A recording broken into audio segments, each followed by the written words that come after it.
আসমান জমিনের মালিক একমাত্র কে? আসমান জমিনের রাজত্ব একমাত্র কার?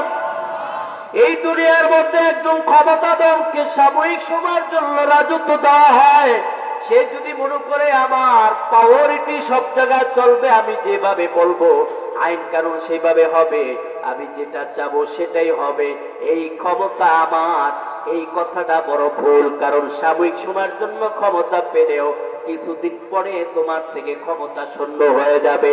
কিন্তু একমাত্র আল্লাহ, যার হাত থেকে কখনো ক্ষমতা শূন্য হয় নাই, আসমান জমিনের একমাত্র রাজত্ব একচ্ছত্র ভাবে কার?